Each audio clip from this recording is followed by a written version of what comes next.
Alam mo ba, may mga bansa sa mundo na sobrang advanced at prepared pagdating sa baha. Hindi lang basta may drainage o kanal, may mga underground tunnels, storm surge barriers at high-tech flood systems na parang galing sa sci-fi movie.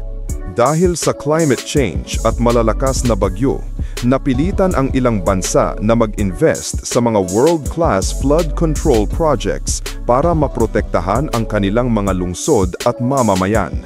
Ang iba ay may mga underground flood cathedrals pa, habang ang ilan ay gumagamit ng AI at nature-based solutions para labanan ang baha. Sa video na ito, aalamin natin ang top 10 bansang may pinakamahusay na flood control systems. Mga bansang kilala pagdating sa engineering innovation, scale ng project at epektibong flood management systems. Curious ka ba kung ano-ano ang mga bansang to? At kasama kaya ang Pilipinas sa listahan?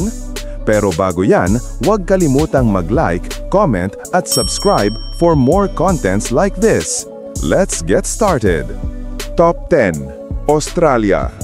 Ang flood control system ng Australia ay nakatutok sa mga river basin projects at stormwater management, lalo na sa Brisbane at Queensland.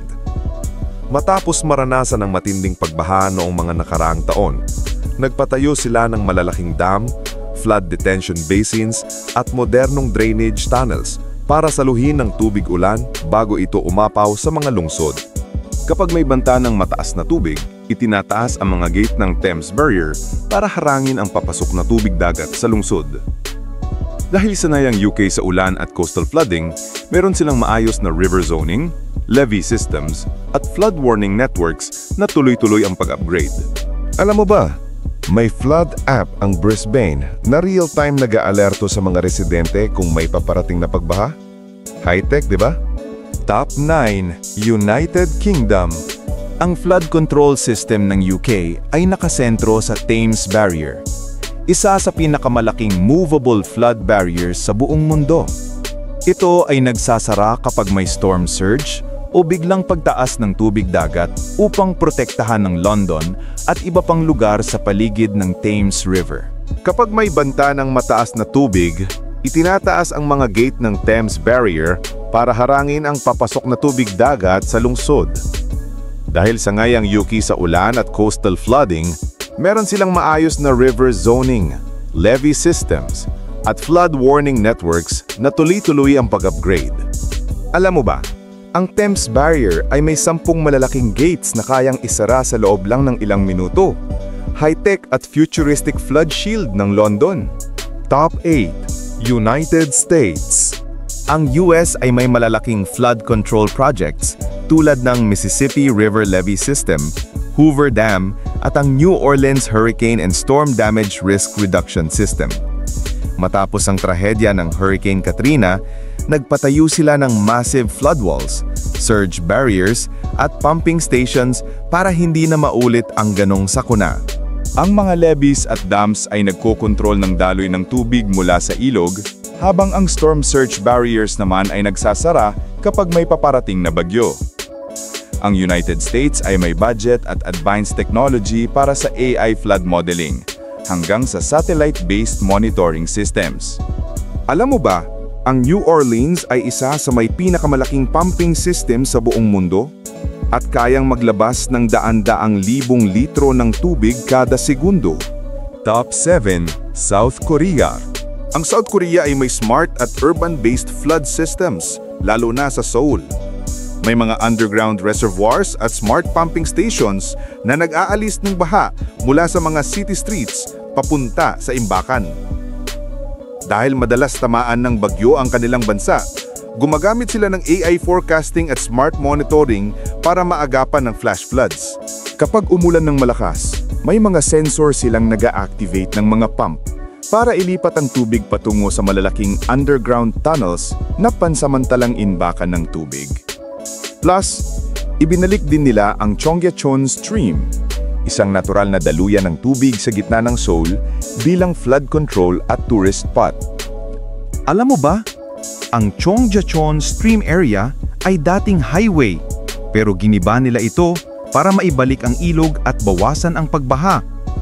Galing, no? Top 6. Germany. Ang Germany ay kilala sa Rhine at Elbe River Flood Management Systems. May kombinasyon sila ng dikes, movable floodgates at floodplain restoration para makontrol ang pag-apaw ng tubig. Sa tuwing umaapaw ang ilog, ang sobrang tubig ay pinapapasok sa controlled floodplains, mga lugar kung saan pwede nilang i-release ang sobrang tubig para hindi tamaan ng kanilang mga lungsod. May disiplina at maayos na zoning laws ang Germany. Hindi sila basta-basta pwedeng magtayo ng bahay o building sa flood-prone areas. Malakas din ang investment nila sa forecasting systems at community grills. Alam mo ba, may mga floodplain area sa Germany na ginagamit bilang wildlife sanctuaries kapag hindi tag-ulan. Flood control plus nature care in one. Top 5. Denmark. Ang Denmark, lalo na ang Copenhagen, ay isa sa mga may pinaka-creative at nature-based flood control system sa buong mundo. Hindi lang basta konkretong pader at kanal. Ang mga parks, streets, at open spaces nila ay dinisenyo din para maging temporary water basins kapag umulan ng malakas. May tinatawag silang Cloud Burst Management Plan, kung saan ang mga kalsada ay nagiging mini rivers na dinadaluyan ng ulan patungo sa mga retention parks at underground storage tanks.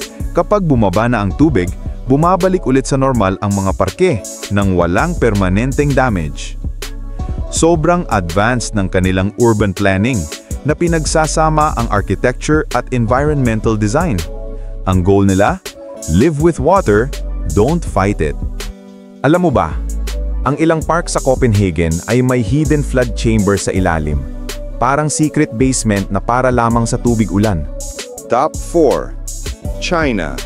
Ang China ay may massive flood control systems na sakop ang buong bansa mula sa malalaking dams hanggang sa mga sponge city projects.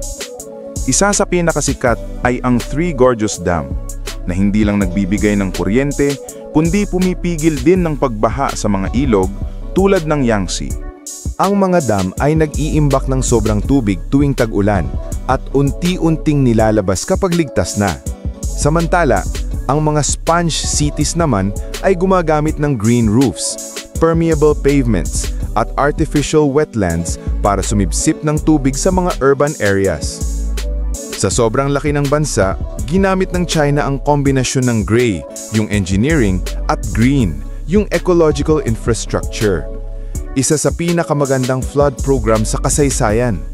Alam mo ba, may higit 30 sponge cities ang China ngayon at target nilang gawing sponge ang 80% ng urban areas nila by 2030.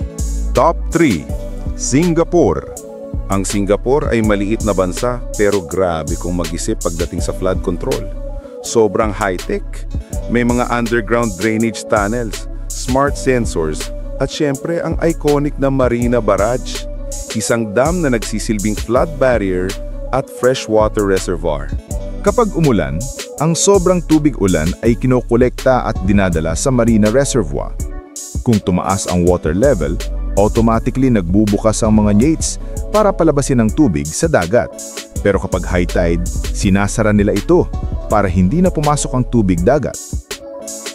Kahit maliit ang lupa, maximized lahat ng teknolohiya ng Singapore. AI monitoring, smart drains, at real-time flood alerts.